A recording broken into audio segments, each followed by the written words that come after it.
Hello friends. तो आप भी बहुत ज़्यादा परेशान हो एग्ज़ाम्स को लेकर और पोएम समझ में नहीं आ रही है, तो मैं आ गई हूँ क्लास 10 बोर्ड के एग्ज़ाम्स के लिए यूज़फुल जो बहुत ही मोस्ट इम्पॉर्टेंट पोएम्स हैं, उनका एक्सप्लेनेशन और keywords as well as central idea. Keywords and central idea most important, जिससे कि आपको रेस्ट ऑफ द पोएम अपने आप समझ में आ जाएगा। तो without any delay let's move further towards the poem. तो हमारी पहली पोएम है जिसे हम प्रिपेयर करने वाले हैं, वो है Amanda. Amanda very important poem from the point of view of exam and the poet is Robin Klein. Robin Klein, ये नाम आपको लिख के लर्न कर लेना है। अगर आपको बोलकर नहीं लर्न हो रहा, पोएट के नाम बच्चों आपको मोस्ट इम्पॉर्टेंटली लर्न करने ही करने हैं। Don't forget to learn author and poets name. So Robin Klein, what is the first of all what is the theme of this poem? So देखिए बिगिनिंग में ही आपकी एनसीईआरटी बुक के beginning में ही आपको बिफोर यू रीड में जो box में आपको लाइंस दी जाती हैं वो बहुत इंपॉर्टेंट लाइन है, don't forget to go through that. तो देखिए इसमें गिवन है कि every child feels that he और she is controlled and instructed not to do one thing और another. You too may feel that your freedom is curtailed. Your freedom is curtailed. आपको पहली line मिल गई कि जो Amanda है उसकी freedom को curtail कर दिया गया है, यानी कि restrict कर दिया गया है. Write down some of the things you want to do, but your parents, elders do not allow you to. So to read the poem aloud form pairs, each reading alternate stanzas, you are in for a surprise. तो जो इस poem में आपके लिए दो useful line निकल के आई वो है पहला, that every child is controlled and instructed about the do's and don'ts by the parents, as well as their freedom is also curtailed. They feel it. Actually, it is not so, but they feel it, right? So, Amanda is also of the same age group. So, what she feels that has been described by the a teenager girl. So, the do's and don'ts, the restrictions, the discipline that is described by Robin Klein in this wonderful poem. So, first of all, इसका central idea एक बार देख लेते हैं. देखिए, the central theme of Robin Klein's poem Amanda is the conflict between a child's yearning for freedom.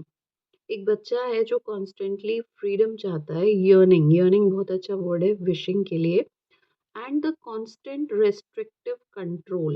लेकिन जो parents हैं उनका जो कंट्रोल है, वो उनकी जो रेस्ट्रिक्शन है वो ज़्यादा है, इम्पोज्ड बाय अडल्ट्स. तो वो कहाँ से फ्री होना चाहता है? कांस्टेंट रेस्ट्रिक्शन से, कंट्रोल से. जो कौन इम्पोज कर रहा है? जो अडल्ट्स इम्पोज कर रहे हैं. Highlighting how the parental nagging and societal expectations. ये नेगिंग वर्ड इस पोएम में बार बार आता रहेगा, तो इस वर्ड को आप लर्न कर लीजिए, बिकॉज नेगिंग वर्ड इसमें गिवन है और एक अच्छा वर्ड है फाइंडिंग फॉल्ट, क्रिटिसाइज करने के लिए, फॉल्ट्स ढूंढने के लिए, स्कॉल्डिंग के लिए nagging. So these things stifle a child's individuality. ये चीज़ें किसी भी बच्चे की इंडिविजुअलिटी को स्टिफल करती हैं, and their desire for self expression नहीं मिल पाता, leading them to retreat into vivid day dreams as an escape. Escapism, यहाँ पर जो टर्म यूज हुआ है बच्चों वो है एस्केपिज्म, बिकॉज वो जो अमांडा है वो एस्केप करती है in the day dreaming, in her own imagination, जिसको यहाँ पे पैरेंथेसिस में लिखा गया है, राइट. तो this is the central idea. देखिए कुछ की वर्ड्स हैं इसके यहाँ पे जो हम देख लेते हैं. Freedom versus control. Amanda's desire is to free to explore her own world versus her mother's imposing rules. Second, imagination as escape. वो इमेजिनेशन का सहारा लेती है एस्केप करने के लिए. She imagines herself as mermaid sometimes, often. These are some mechanism for just because she is feeling trapped. Now the third point is parental expectation. So this poem critiques the constant instructions that can stifle a child's spirit. एक बच्चे की spirit को, उसकी individuality को ये stifle कर सकते हैं ये instruction. So the the poem is also suggesting at the same time, एक सजेशन भी है पेरेंट्स के लिए that they should offer understanding, not just discipline.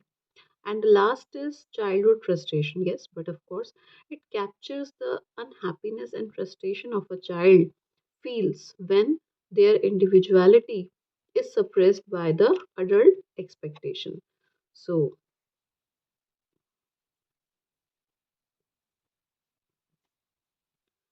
the central idea of Robin Klein's poem Amanda is the conflict between a child's yearning for freedom and imagination versus the constant restrictions and nagging of adults.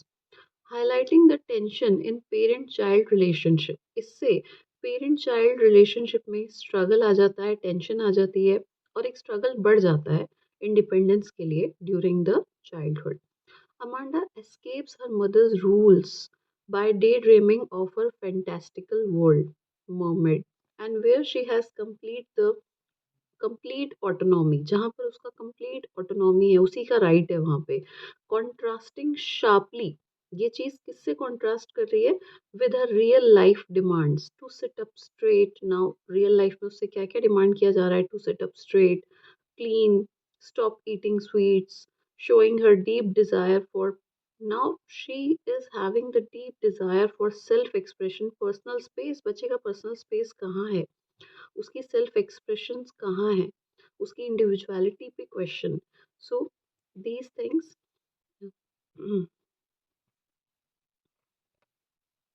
This is the main idea of this poem Amanda. Now next we are moving to the next one poem, that is the Tale of Custard the Dragon. ये poem भी बहुत important है आपके exam point of view से. This poem is written in the style of ballad. सबसे पहले तो इस पोएम के बारे में आपको याद रखना है कि जो पोएम पोएट है वो है Ogden Nash. And the poem is written in the style of a ballad. ये जो पोएम है ये बैलेट की स्टाइल में रिटन है. अब ये बैलेट क्या होता है बच्चों? अ सॉन्ग और a poem that tells a story. ये आपको एक्सट्रैक्ट में पूछा जा सकता है ऑब्जेक्टिव एमसीक्यूज क्वेश्चंस में, that what is the ballot. So ballad is a song or a poem that tells a story. You must be familiar with the ballads that narrates the tales of courage, heroism. This poem is a humorous ballad. ये जो poem है इसमें humorous tone है, humorous ballad है ये, close to a parody, right? ये सबसे पहले poet का introduction हो गया, poem का introduction हो गया. Now we are moving to the central idea of this poem.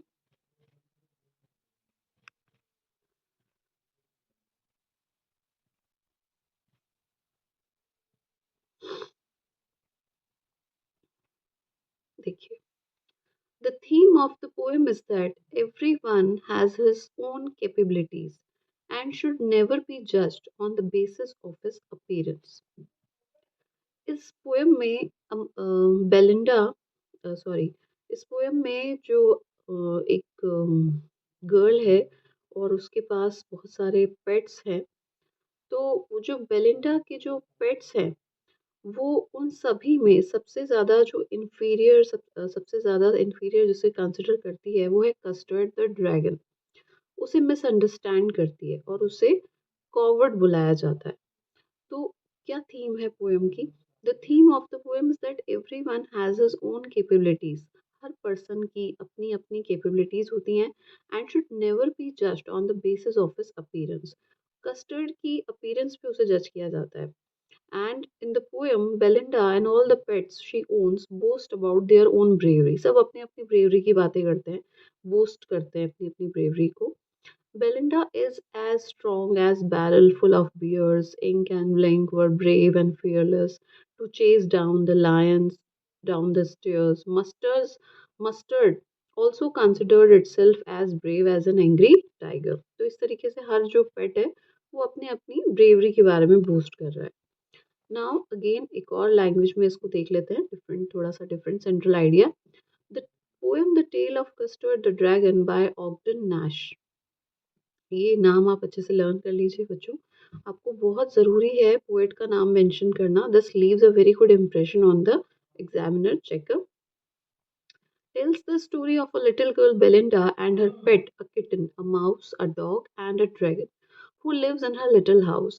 Belinda and all her pets except the dragon have been described as very brave creatures. But the dragon is such a coward that it is always looking for safety in the cage. वो इतना ज़्यादा coward है कि वो हमेशा safety ही ढूंढता रहता है. सो ड्रैगन हाउएवर सरप्राइज्ड एवरीवन. लेकिन इन द एंड में क्या होता है, वही ड्रैगन अपने हीरोइक एक्ट से सबको सरप्राइज कर देता है. And the poet has tried to convey a message जब पायरेट की एंट्री होती है. तो जो पोएट है उसने अपनी पूरी कोशिश की है. The poet has tried to convey a message in the simple poem that never जज a book by its cover. ये कोट है जो आप इस पोएम के इंट्रोडक्शन में, सेंट्रल आइडिया में या आंसर्स में लिख सकते हैं कि कभी भी किसी भी बुक को उसके कवर से जज नहीं करना है, अपीयरेंस से जज नहीं करना है. ड्रैगन को भी उसको कॉवर्ड बोला गया, वैसे ही जज किया गया, but who is generally meek and coward. But he shows his bravery at the right moment and save everyone from the pirate.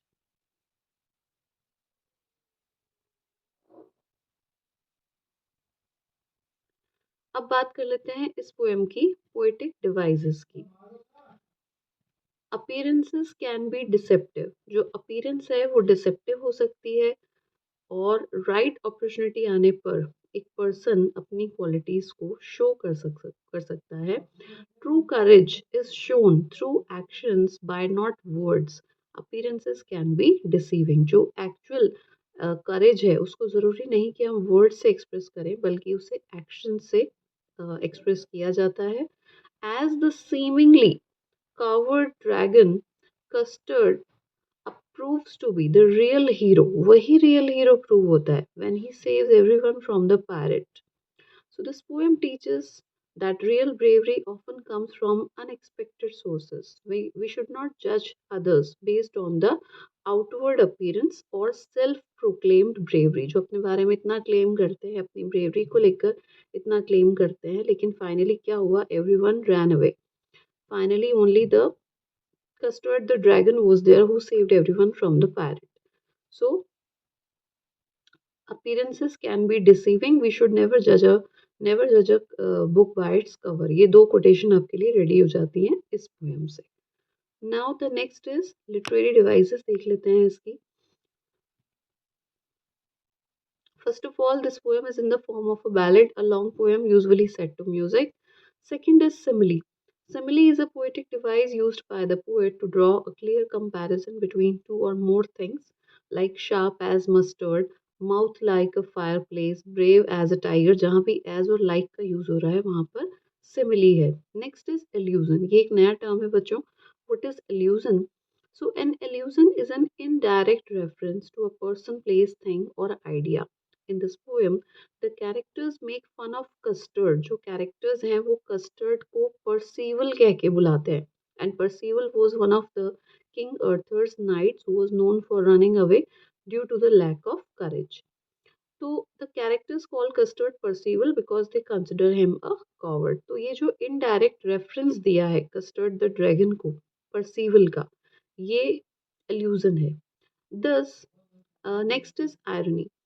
In the poem, the Odger Nash has used irony to show that while the Belinda and her pets considered themselves brave, भले ही वो अपने आप को brave consider करते रहे, लेकिन in the end what happened? Ultimately they ran away from the pirate. And Custard also, although the Custard who always cried for a nice safe cage, ultimately eventually he confronted the pirate and saved everyone.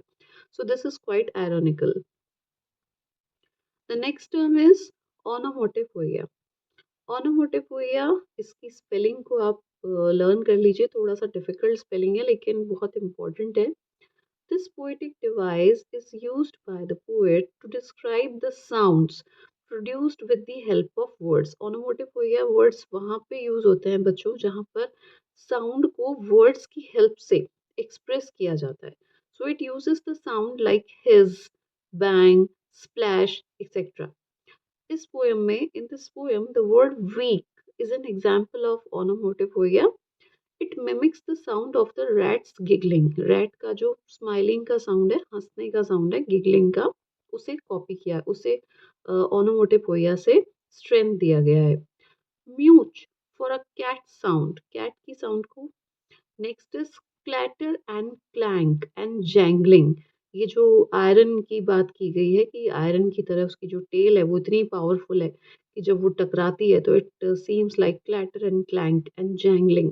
So these are the, ये जो words हैं ये अपने साथ साथ में sounds को भी प्रोड्यूस कर रहे हैं। ऐसा लग रहा है इन्हें बोलते वक्त जैसे कि साउंड आ रहा है। तो ये वर्ड्स ओनोमोटिव हो गया, आपको स्पेलिंग इसकी लर्न करनी होगी। Next is repetition. The poet uses repetition at various points in the poem to create a rhythmical effect in the poem. And he also uses to build the humor in the poem. क्योंकि humorous poem है, तो like the word little has been repeated multiple times in the first two stanzas. Belinda tickled him, she tickled him unmerciful. Suddenly, they heard a nasty sound. Pistol in his left hand, pistol in his right. Pistol word repeat हुआ है, suddenly word repeat हुआ है, तो ये repetition के examples हैं। Next is alliteration. Alliteration आप सभी को पता है, alliteration is the repetition of the same sound used in the beginning of the closely placed words. Consonant sound का जो रिपीटेशन होता है तो उसे एलिट्रेशन कहा जाता है। यहाँ पर Belinda lived in a little white house, तो जो एल है, एल वर्ड का यहाँ पर, एल अल्फाबेट का यहाँ पर रिपीटेशन हुआ है। Next is and he held in his teeth a Cutlass bright. यहाँ पर एच वर्ड का रिपीटेशन हुआ है, फिर से अलिट्रेशन है। Clatter clang and jangling squirm, C alphabet को रिपीट किया है, सी अल्फाबेट अलिट्रेशन है।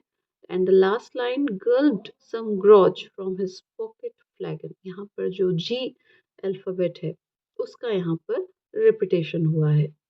तो ये थे कुछ सेंट्रल आइडियाज और इम्पोर्टेंट कीवर्ड्स आपके लिए, और एग्जाम पॉइंट ऑफ व्यू से बहुत इंपॉर्टेंट रहेंगे। कोई भी आंसर आपसे पूछा जाए, long answer, short answer question, आप कहीं भी इनका यूज़ कर सकते हैं। और इसको ऑलमोस्ट जो एक थॉट है आपका पूरा समराइज हो गया है इसमें।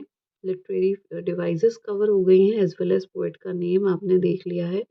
तो आई होप ये वीडियो आपके लिए यूज़फुल रहा होगा, और अगर यूज़फुल रहा हो तो चैनल को लाइक कर दीजिए, सब्सक्राइब कर दीजिए, और जल्दी ही मिलेंगे फिर से एक नेक्स्ट वीडियो में बहुत अच्छे कीवर्ड्स, एक्सप्लेनेशन और सेंट्रल आइडिया के साथ। टिल देन अपनी प्रिपरेशन को जारी रखिए। Good bye, like and subscribe my channel. Good bye everyone.